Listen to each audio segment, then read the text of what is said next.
Graças a Paz Igreja. Que saudade de vocês. Esse mês de março aqui tá muito atípico, né?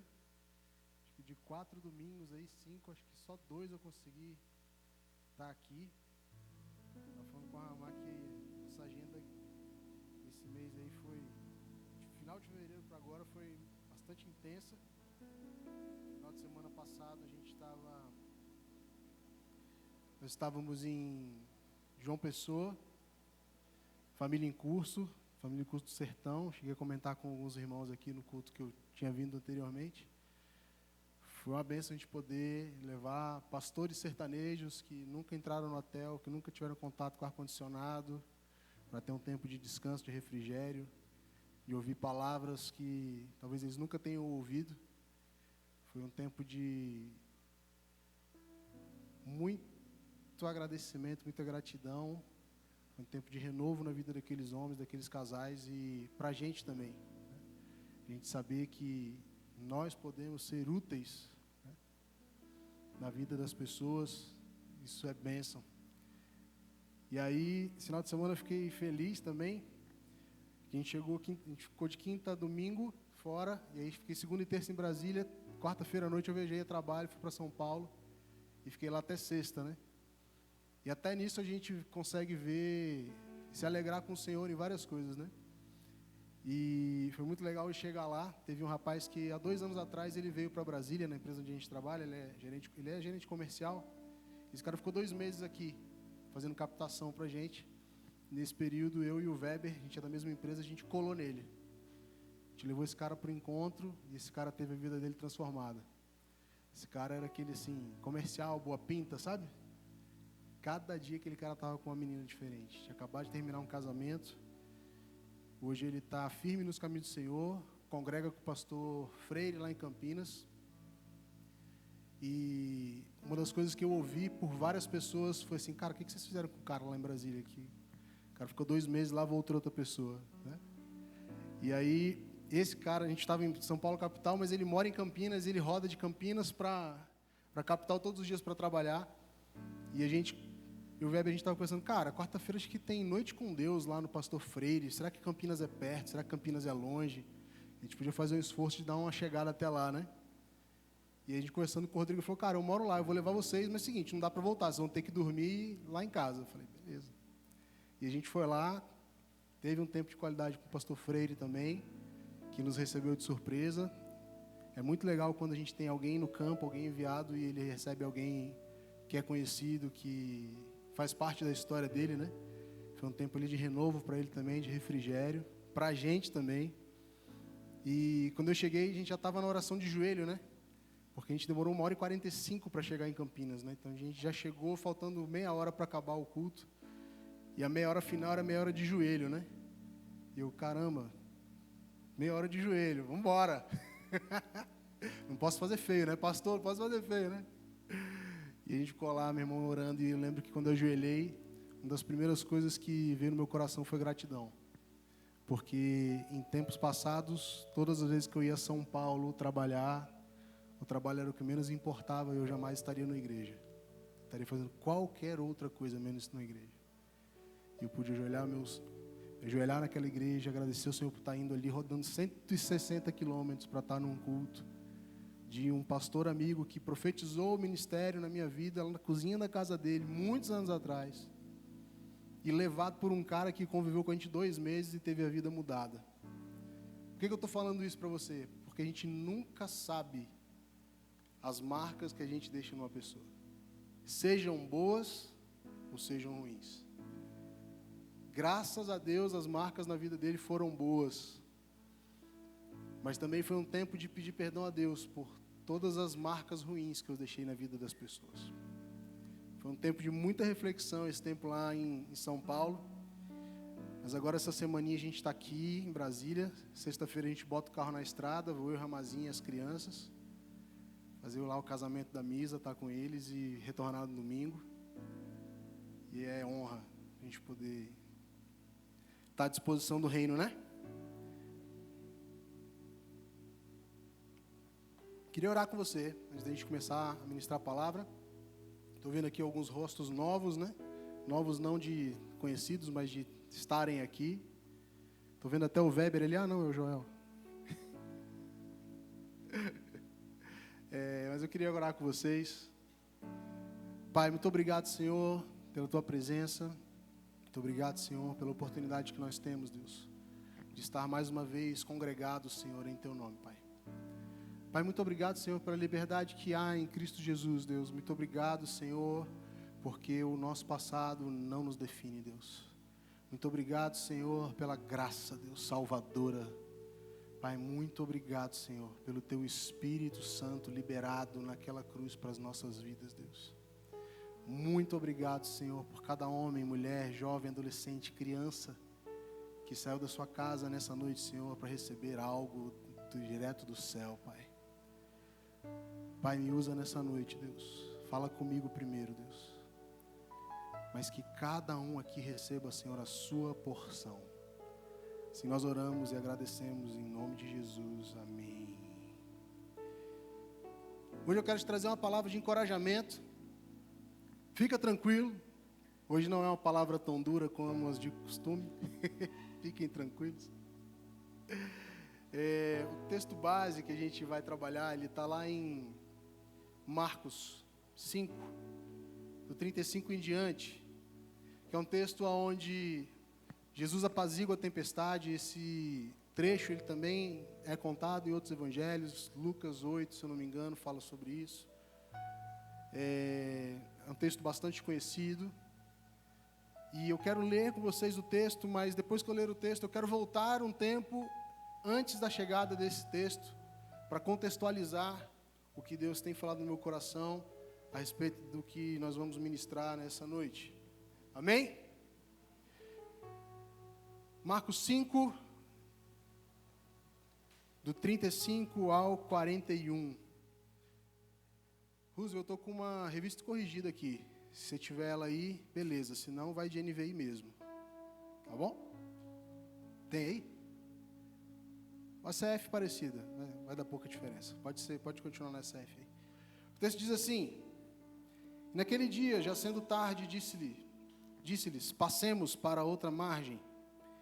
E eles, deixando a multidão, o levaram consigo, assim como estava no barco, e havia também com ele outros no barquinho, com eles outros barquinhos. E levantou-se grande temporal de vento, e subia as ondas por cima do barco, de maneira que já se enchia de água.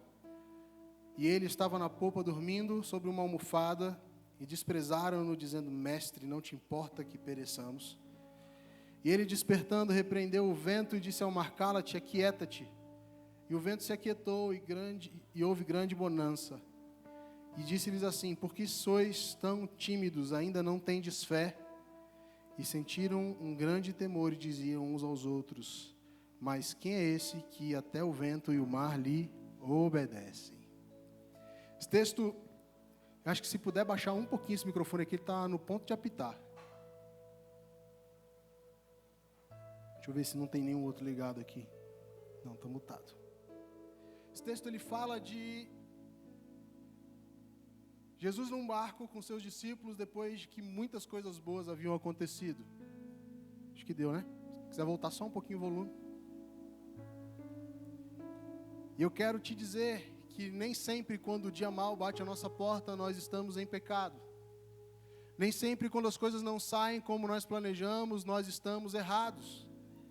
Nem sempre quando as coisas elas parecem sair do controle, elas são porque nós estamos ferindo o coração de Deus ou estamos distantes dele. Aqui esse texto, quando nós pegamos isoladamente o texto de Marcos 5:1, nós vemos um momento onde Jesus dá um comando e ele fala aos discípulos que eles passariam para o outro lado da margem. E no meio desse caminho, uma tempestade se abate sobre eles e o barco começa a sacudir, começa a balançar e eles se assustam. E Jesus está no barco. E é engraçado entender que muitas vezes quando o tempo está ruim, quando a tempestade se abate, quando as ondas vêm sobre os nossos barcos, quando elas vêm nos apertar, Jesus está no barco. Eles vieram de uma longa caminhada. Se nós pegarmos aqui, desde Marcos 4, que Marcos 4 registra, Jesus havia explicado a parábola do semeador. Eu quero ler uma parte da parábola do semeador para vocês contextualizar. Está em Marcos 4, 1. Diz assim: e outra vez começou a ensinar junto ao mar, e ajuntou-se a ele grande multidão, de sorte que ele se assentou no barco sobre o mar, e toda a multidão que estava em terra junto ao mar, e ensinava-lhe muitas coisas por parábolas, e lhes dizia na sua doutrina: ouvi, e eis que saiu um semeador a semear, e aconteceu que, semeando ele, uma parte da semente caiu junto a um caminho, e vieram aves do céu e comeram, e outra caiu sobre pedregais, onde não havia muita terra, e nasceu logo, porque não tinha terra profunda. Mas saindo o sol queimou-lhe, e porque não tinha raiz, secou. E outra caiu entre espinhos, e crescendo nos espinhos a sufocaram, e não deu fruto. E outra caiu em boa terra, e deu fruto, e vingou, e cresceu, e produziu 30, outros 60, e outros 100. Ou seja, Jesus ele começa aqui ensinando várias coisas boas. Jesus começa nos ensinando sobre o coração. Ele começa falando para esses homens, através de parábolas, a respeito de nós, a respeito de como nós recebemos o Evangelho, a respeito de como nós tratamos as coisas do céu. E ele vem dando exemplos para que fosse fácil o entendimento. Porque Jesus não estava falando para doutores, Jesus estava falando para pessoas do povo, pessoas humildes, pessoas simples. E ele começa a falar a respeito do coração deles. Tiago, por que você está falando isso e a gente está falando, você diz que o texto base está lá em Jesus apazigua a tempestade. Meu irmão, porque há uma construção, a Bíblia é uma construção. E tudo que aqueles homens vão viver, ele é baseado em tudo aquilo que Jesus ensinou dias ali atrás. Eles começam falando sobre um coração, sobre como nós enxergamos a palavra, como nós ouvimos a palavra, como nós entendemos o Evangelho. E nós precisamos lembrar que quando nós ouvimos o Evangelho e deixamos a palavra de Deus entrar nos nossos corações, algo é ativado em nós chamado fé. Fé é firme fundamento das coisas que não se veem. O que gera fé em mim, o que gera fé em você é conhecer a palavra, conhecer a verdade. E essa verdade nos liberta. E esse é um pano de fundo para o que aqueles homens vão viver naquele barquinho. Jesus começa falando sobre como o coração deles recebia a palavra. Começa falando sobre como o coração deles recebia os ensinamentos do Evangelho, como eles deveriam praticar, porque fala de receber algo e algo ser germinado em nós, crescer e dar frutos e multiplicar.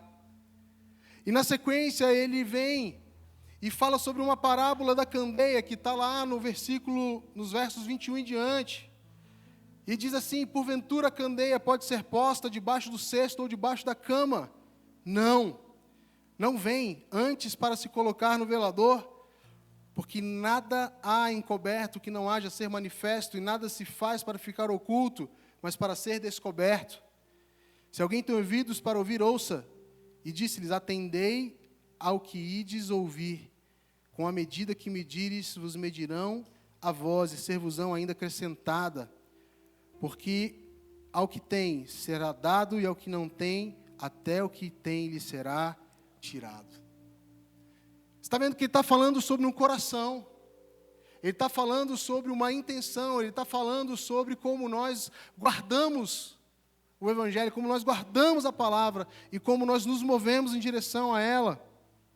Meu irmão, você e eu não conhecemos Jesus para que tudo aquilo que nós recebemos fique entre espinhos. Nós não recebemos Jesus para que nós comecemos uma boa obra e logo larguemos. Jesus nos chamou para que nós sejamos uma terra boa, que receba as sementes e que frutifique na vida das pessoas. Aqui, quando você vê essa questão da candeia, ele está falando sobre não deixar apagado, não deixar escondido aquilo que tem sido revelado nas nossas vidas. Meu irmão, o que você tem vivido com Cristo precisa ser exposto. O seu testemunho lá fora precisa revelar o que Deus tem feito contigo no seu secreto. Meu irmão, o seu secreto, ele move o coração de Deus para a recompensa pública. E a recompensa pública, meu irmão, nada mais é do que apresentar Jesus por onde quer que nós andemos. É fácil? Não é fácil. Mas Ele espera que nós permaneçamos nele. E conforme nós permanecemos nele, mudanças profundas são geradas em nós. Conforme nós permanecemos nele, essa permanência nele nos permite entrar em lugares que outrora éramos taxados de homens maus, mulheres más, e ressignificar todo o ambiente gerado por nós na vida das outras pessoas. Esse texto ele fala: quem tem ouvidos para ouvir, ouça, atenda, guarde, porque vai chegar um momento, meu irmão, onde tudo vai ser retirado de nós. Já que você está falando de dinheiro, conta bancária, empresas, não. Estou falando da presença. Meu irmão, vai chegar um tempo em que nós vamos ler a Bíblia e não teremos entendimento sobre ela. Vai chegar um tempo onde a Bíblia, que é tão fácil de ser achada nas livrarias, nas internets, nos aplicativos dos celulares, ela não vai ser encontrada. E como é que vai ser? Se tendo palavra, se tendo Espírito Santo, muitos de nós não se convencem do pecado, da justiça e do juízo. Imagina se a gente perder essa chamada. Imagina se a gente ficar para a repescagem. Já parou para pensar nisso? Guarda no teu coração tudo aquilo que Deus tem depositado nesse solo bom, nesse terreno bom. Deixa frutificar, meu irmão.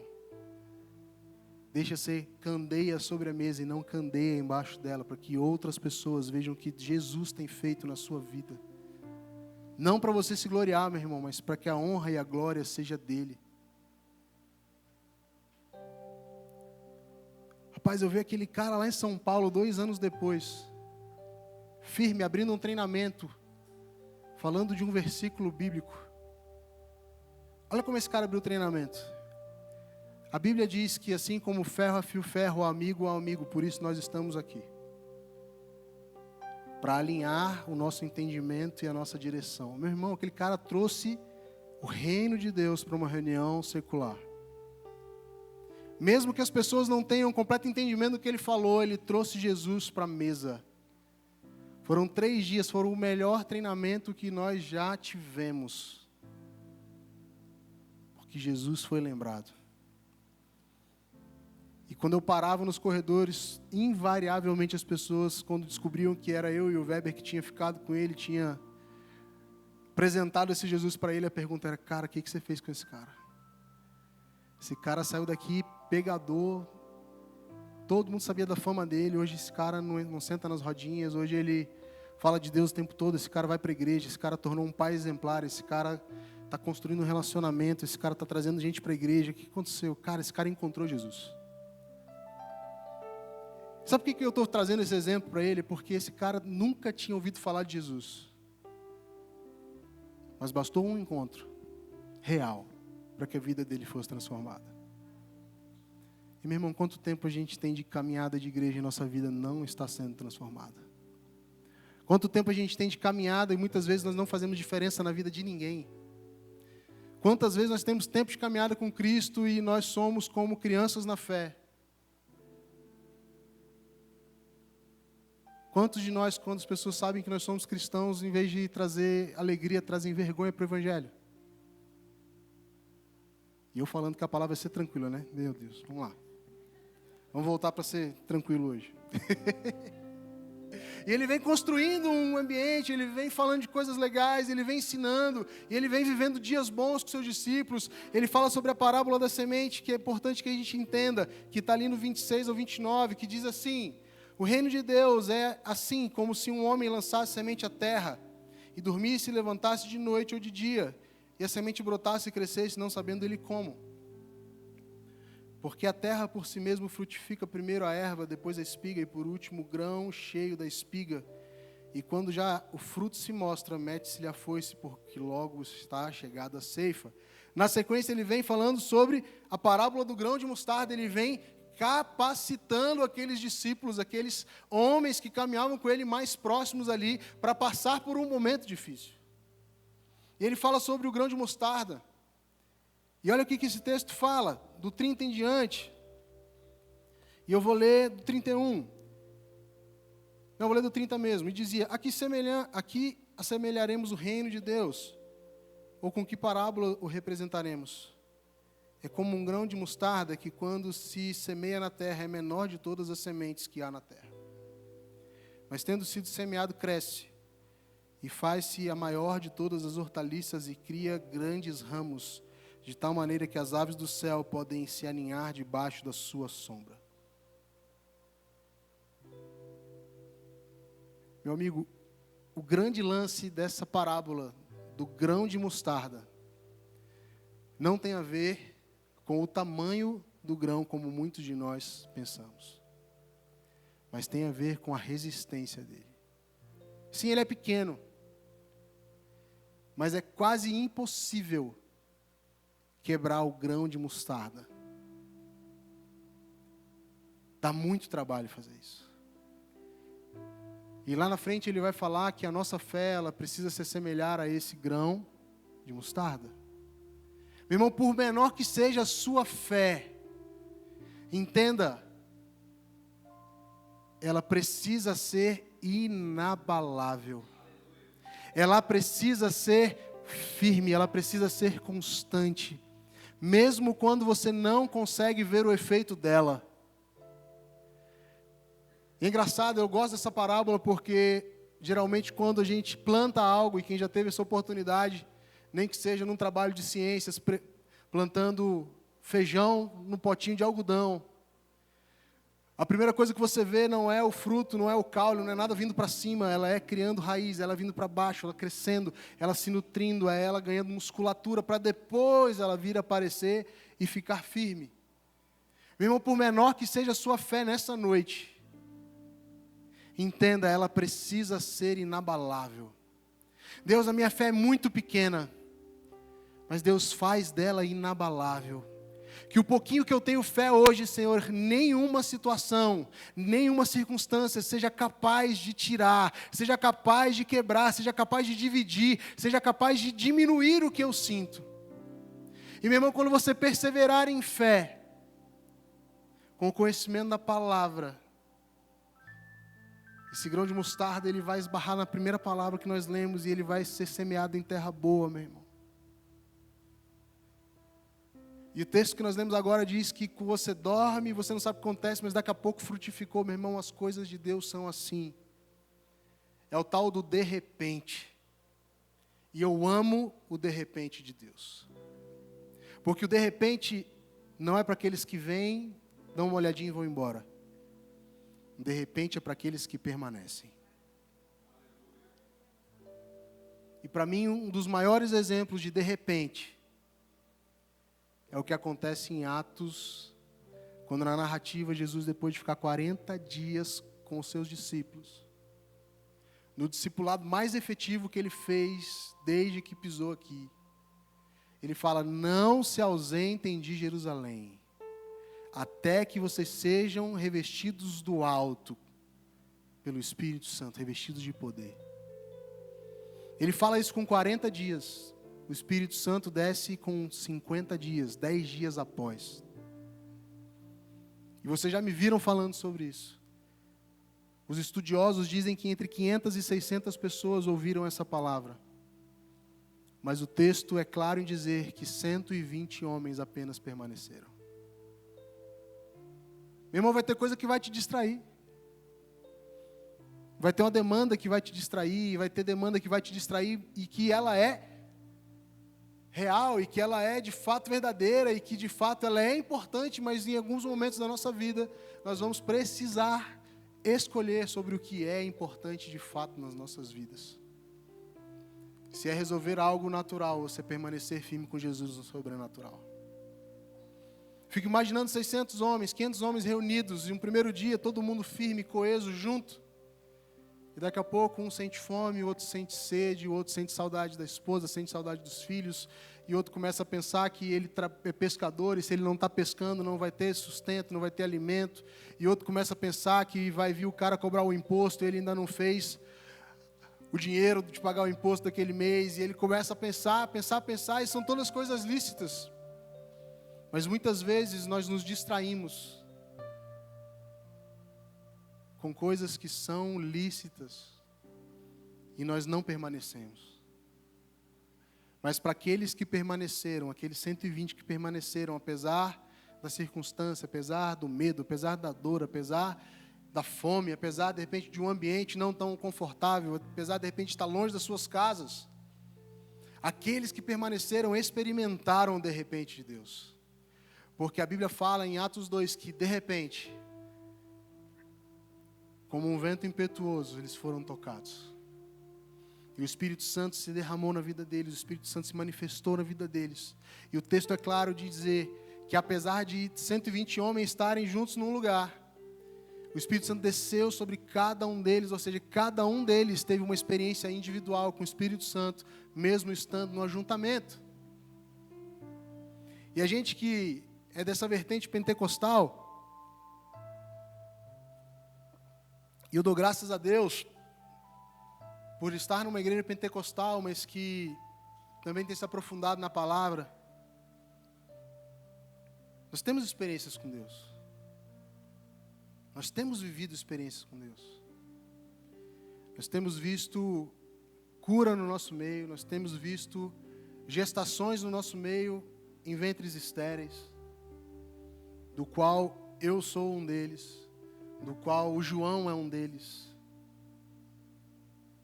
Nós temos visto pessoas chegando com seus casamentos arrebentados e eles estão hoje restaurados. Temos visto homens que chegaram aqui adúlteros, drogados, viciados em coisas não lícitas, em pornografia, falidos, com a família restaurada, a ponto de pastorear uma igreja. Meu irmão, isso é milagre, meu irmão. A gente tem muita mania de diminuir os milagres que o Senhor faz. A gente acha que milagre é só um cara chegar aqui de cadeira de roda e sair andando. Não, meu irmão. É milagre acordar todos os dias, meu irmão. É milagre encher os pulmões de ar todos os dias sem precisar ficar pensando sobre isso. É milagre entrar no nosso quarto e sentir o ambiente mudando em meio à adoração. É milagre ler uma passagem 2, 3, 4, 5 vezes e Deus falar conosco diferente todas as vezes.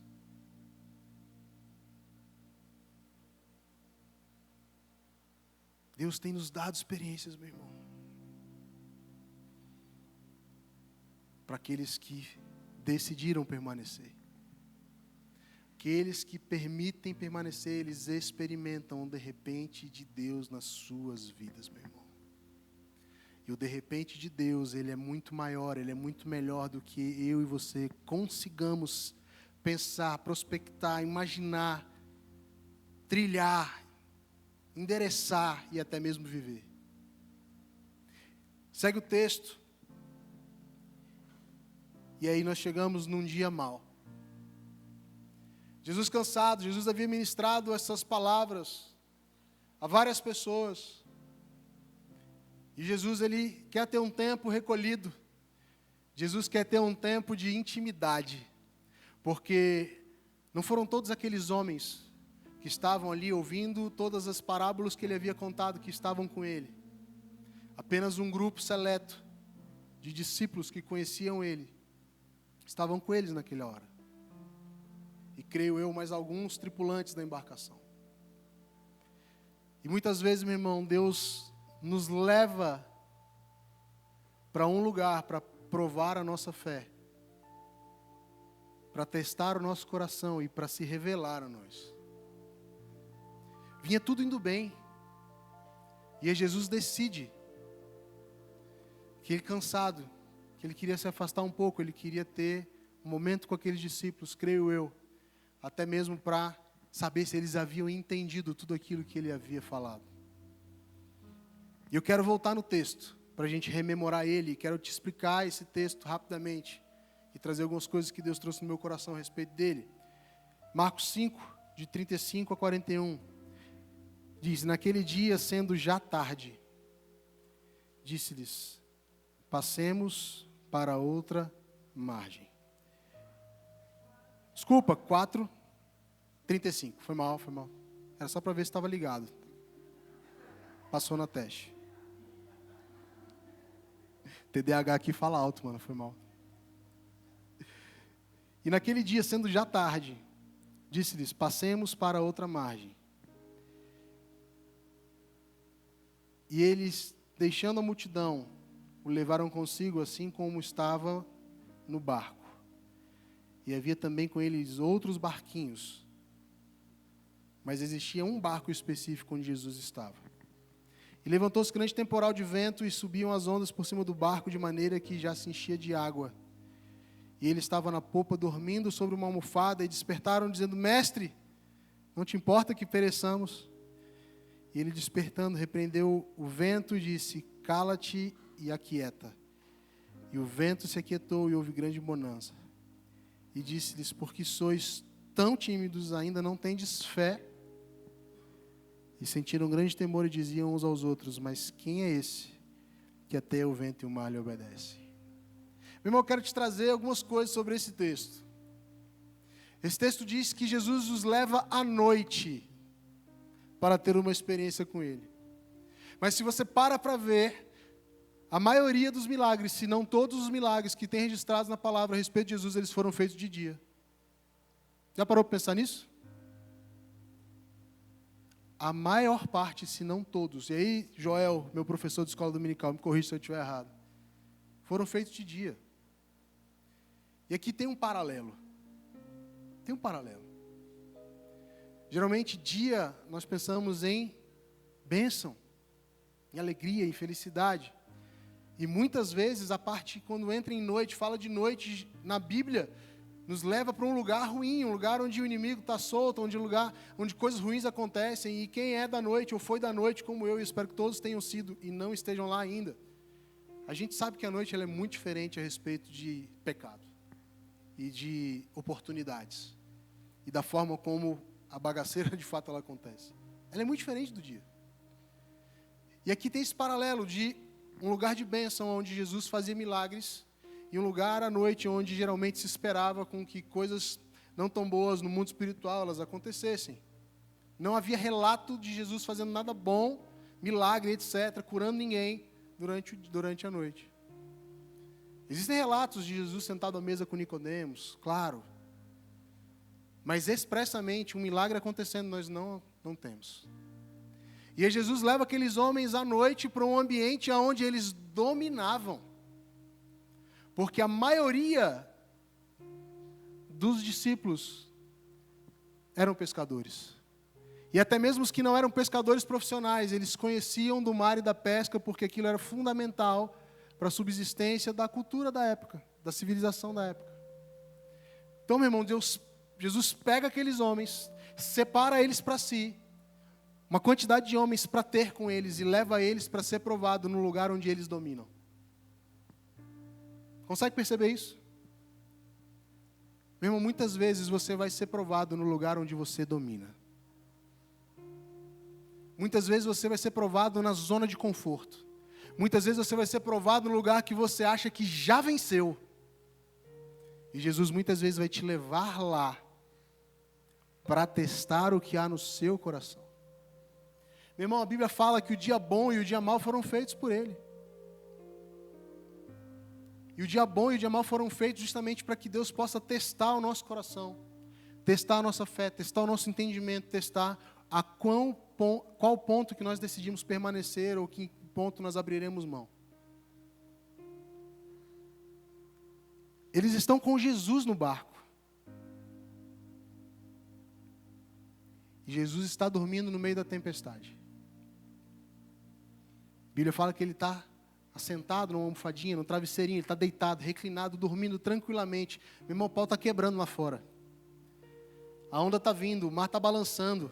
O texto diz que tem água entrando no barco e os discípulos, alguns deles pescadores experientes, começam a se desesperar, preocupados. E Jesus continua dormindo. Isso quer dizer que ele perdeu o controle? Não. Muito pelo contrário. Ele sabia exatamente onde ele queria levar aqueles homens. Então, meu irmão, se está doendo, se está apertado, se o vento está batendo, se o mar está revolto, se você está sendo testado, se você está tomando pancada de todo lado, fica tranquilo. Se você tem relacionamento com Ele, porque aqueles homens tinham relacionamento com Ele, Jesus está no barco. Só que tem algo curioso.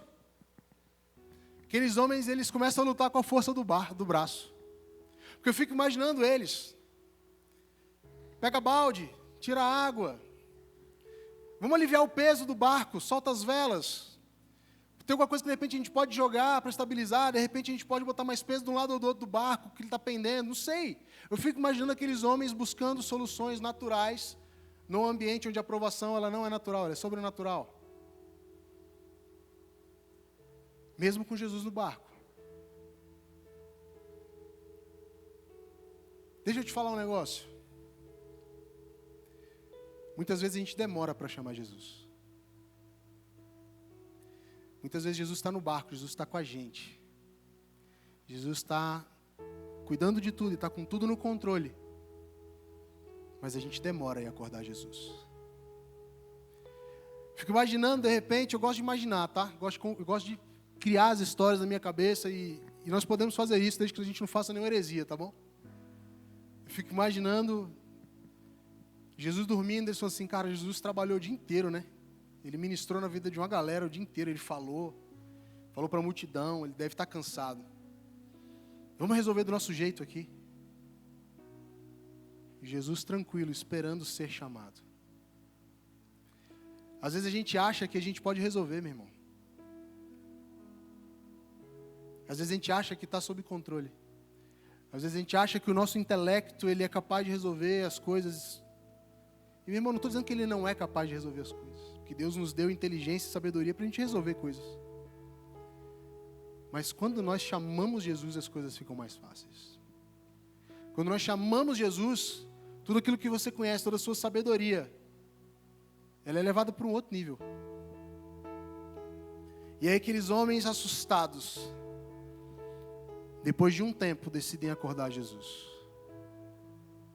Meu irmão, quando começar a menor onda, quando começar a balançar só um pouquinho, já chama Ele. É Ele que pode resolver. É Ele que tem poder para resolver. É a Ele que o natural e o sobrenatural se submetem. É a Ele que eu e você nos submetemos. É Ele que tem o controle de todas as coisas. Meu irmão, chama Ele. A gente tem algumas coisas que elas são geradas em ambiente de paternidade. E muitas vezes a forma como eu e você nos relacionamos com o nosso pai terreno, natural, ela nos impede de nos relacionarmos com Deus de forma correta e efetiva. E invariavelmente, quando nós temos um pai ausente dentro da nossa casa, nós tendemos a olhar para Deus, olhar para Jesus e achar que nós somos pequenos demais e que eles estão ocupados demais para se importar com o nosso problema. Estão aí? Faz sentido para vocês?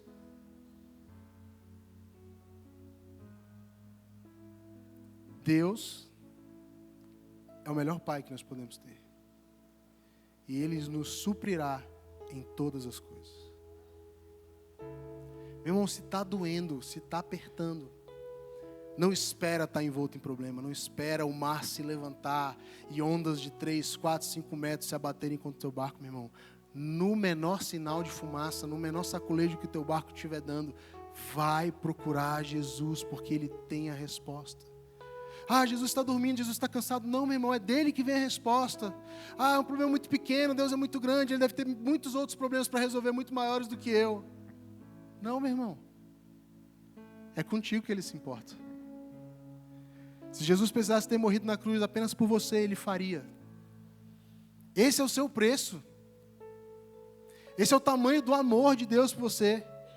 Ele entregou o seu Filho unigênito para morrer em uma cruz e fazer maldição por mim e você, para que eu e você tivéssemos direito à vida eterna. Para que nós fôssemos herdeiros e co-herdeiros com Cristo de todas aquelas coisas que foram liberadas para Jesus. Nós temos acesso, meu irmão. Então não se ache pequeno demais para pedir socorro para o Pai. Ele é um Pai amoroso. Ele é um pai presente. Ele é um pai disposto, Ele é um pai disponível para entrar no barco, para pegar na nossa mão e mandar toda a tempestade se acalmar, meu irmão. Cara, me chama a atenção também o discurso deles. Porque eles vão chegar até Jesus depois que o pau já está quebrando. E ele fala assim: Jesus, você não se importa que pereçamos, meu irmão. Eles não entenderam nada até ali. Se Jesus é filho de Deus e morreu na cruz por nós, veio para morrer na cruz por nós, é claro que Ele se importa que eu e você pereçamos. Mas muitas das provas que Ele nos põe para passar não são para a nossa morte, são para gerar vida em nós. São para aumentar a nossa fé, são para aumentar o nosso relacionamento com Ele, são para aumentar a nossa confiança nele, são para aumentar a nossa dependência dEle. Cara, eu fico lembrando muitas vezes da minha mãe. Minha mãe, praticamente 4 anos dorme no Senhor. Agora em abril faz 4 anos que Deus a levou. E minha mãe sempre foi uma mulher de oração, embora não tenha sido uma mulher fácil. Mamãe era carne de pescoço. Pense numa coroa que gostava da treta. Mas, cara, ela amava Deus do jeito dela. E no final, assim, da vida dela, assim, os últimos 20 anos da vida dela, ela, de fato, teve um encontro real com Deus e se tornou uma mulher de oração, cara. Se tornou uma mulher de oração. Mas eu lembro de como eram algumas orações dela. E, às vezes, eu via ela fazendo almoço e com o louvor tocando e chorando. Deus, você não está vendo isso? E passando roupa, e Deus, eu não aguento mais. Você já viu gente orando assim? Você já orou assim? Porque eu já orei assim. E eu duvido que tenha alguém aqui que não tenha orado assim. Mas se você parar para ver, todas as vezes que nós oramos desse jeito, nós deixamos para buscar socorro quando as coisas já estavam grandes demais. Faz sentido para vocês? Vocês estão aí? Vocês continuam felizes com Jesus? Amém. Meu irmão, tem pergunta que você não precisa fazer para Deus. Deus, você não importa que eu pereça. Meu irmão, Ele mandou Jesus descer, se despedir de glória para morrer por mim e por você. Ele se importa. Muito mais do que você imagina. Muito mais do que na nossa sabedoria humana nós possamos dimensionar. Mas Ele gosta de ser convidado. Ele gosta de ser consultado. Ele gosta de ser ouvido. E quando eles vêm com esse discurso para cima de Jesus, Jesus se levanta, repreende o vento, repreende o mar, fala: cala-te, aquieta-te. E o vento se aquieta, e uma grande bonança se instala. Meu irmão, eu trouxe essa palavra nessa noite para encorajar você. Para que você entenda que muitas vezes o dia mal na sua vida não tem a ver com uma vida de pecado. Para que você entenda que muitas vezes o dia mal e a tempestade, ela vem para testar sim o seu caráter, mas para te fazer mais parecido com Jesus. Para te ensinar mais sobre Ele, para te ensinar muitas vezes a quebrar o que nós chamamos de dura cerviz, homens que não se dobram, homens que não se entregam, homens que não se prostram diante dEle. Mas uma das coisas que eu tenho pedido para Deus, todas as vezes que eu entro num ciclo, ou numa fase,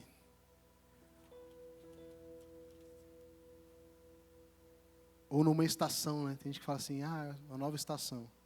Eu acho até bonitinho. Ah, uma nova estação. Mas quando a gente entra num ciclo novo, meu irmão, é para aprender coisa nova.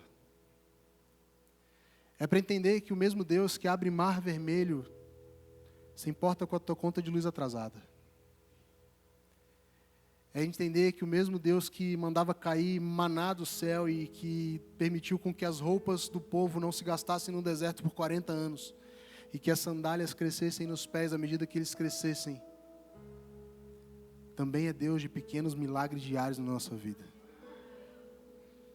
A gente se acostuma com os milagres apoteóticos de Deus.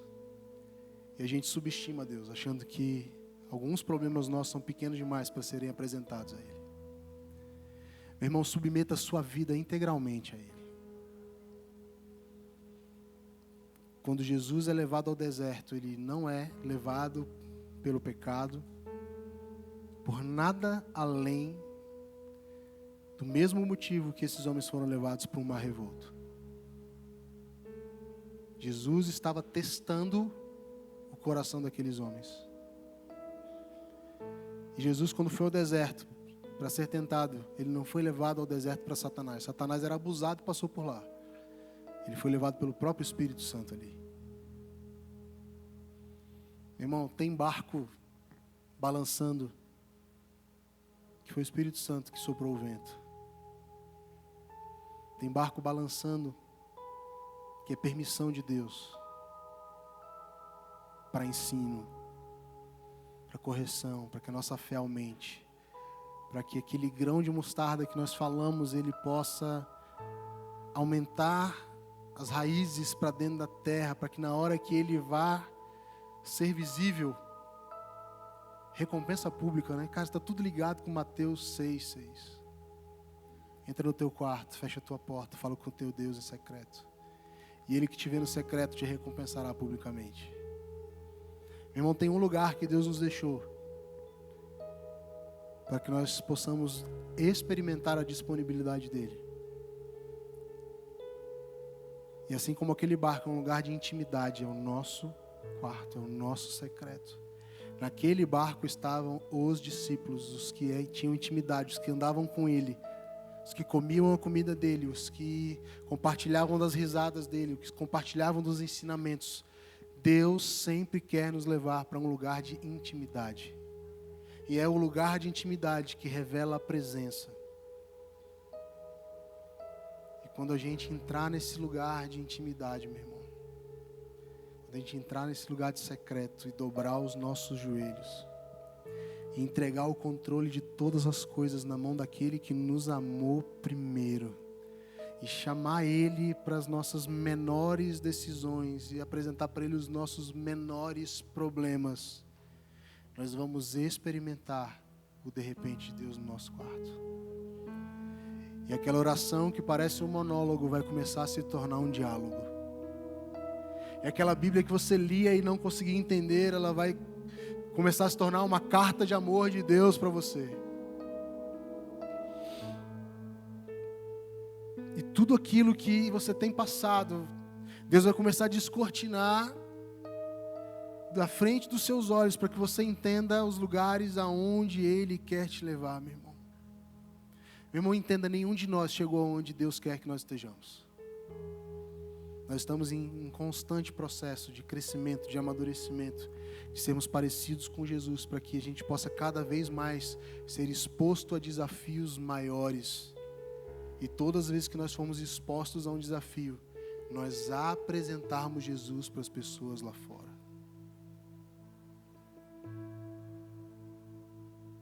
Tiago, é fácil? Zero. É zero fácil. Zero. Meu irmão, tem luta que você vai carregar dentro de você para a vida inteira. Tem marca que ela é sua a vida inteira, mesmo que hoje ela seja uma cicatriz, mesmo que ela não doa. Tem lugares por onde você passou que eles vão estar aí a vida inteira. Existem versões de você dentro de você que você vai precisar tomar cuidado com ela a vida inteira. Mas com Jesus, a gente consegue. Sabe, meus irmãos, eu quero abrir meu coração, porque a nossa igreja ela é pautada em transparência. E quando a gente faz isso, a gente está encorajando vocês a serem transparentes. Com seus cônjuges, com seus discipuladores, com seus pastores. E eu conversei muito com o Weber nesses 3 dias, que a gente ficou junto em São Paulo. E a gente está falando das nossas batalhas. Irmão, as minhas batalhas de 7 anos atrás, de 8 anos atrás, a respeito do álcool, a respeito da droga, a respeito de traição, a respeito de quem eu era, elas estão aqui, cara.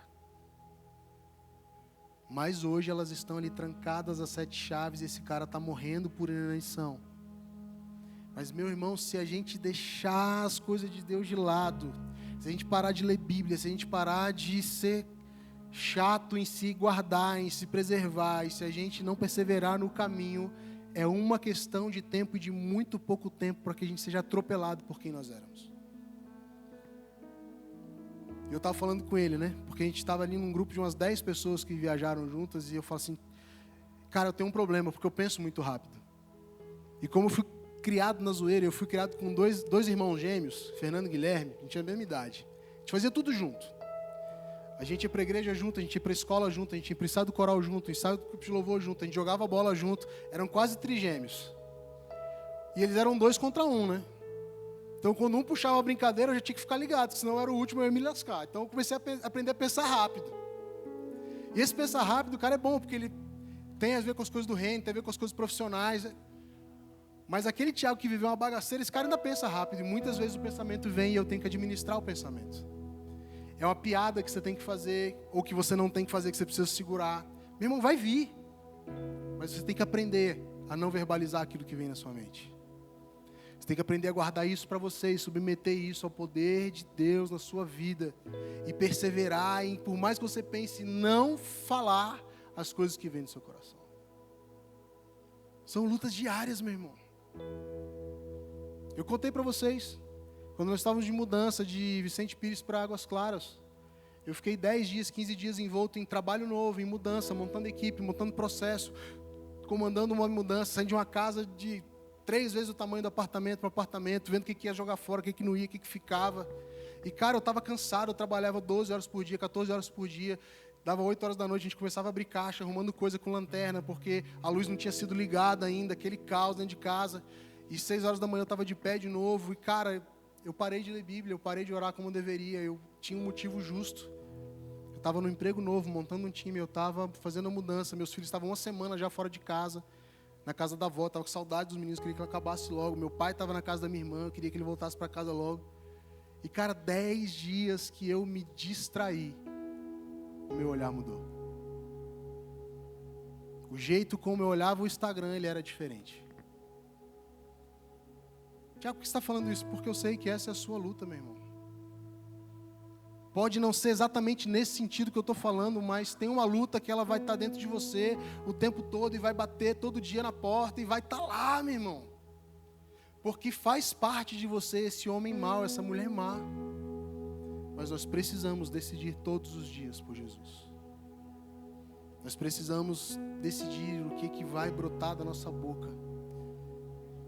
E a Bíblia fala que da nossa boca não pode ter água boa e água ruim. Tiago, por que você se expõe tanto, meu irmão? Porque se eu não me expor, você vai entender que você também pode viver de máscara.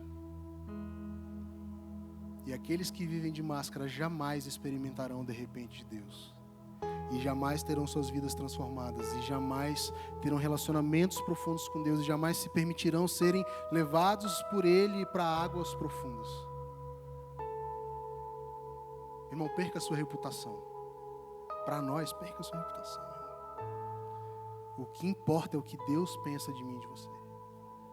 E quando Ele olha do céu para mim e para você, Ele olha para mim e para você e Ele fala: é mestre, é pastor, é profeta, é músico, é adorador, é levita, é missionário, é evangelista. É isso, meu irmão. Por mais difícil que tenha sido a nossa história até o dia de hoje, Deus continua nos olhando com olhos de eternidade. Se Deus olhasse para Davi como o mundo olhava, Davi seria apenas um adúltero, assassino e traidor. Mas Deus olhava para ele e falava: não, esse é um rei que eu constituí, que eu ungi lá de trás das malhadas quando ninguém estava vendo, e forjei e preparei. E esse cara, ele é um homem segundo o meu coração. Se a gente olhasse para Abraão, ele ia ser o cafetão da esposa, um mentiroso. Mas Deus olhava para falava para si: esse aqui é meu amigo. Ele anda comigo. converso com Ele sobre os meus planos. E o pedido dele muda os meus planos a respeito da humanidade. Irmão, Deus nos olha com olhos de eternidade. Então nós precisamos virar a chave. De parar para olhar para nós como nós éramos até encontrar Jesus. Ou como nós temos sido nessa caminhada de mudança diária, para deixar de ser quem nós éramos e ser quem Deus quer que nós sejamos. Amém? Quero orar com vocês, nós já vamos terminar. Pode ficar de pé.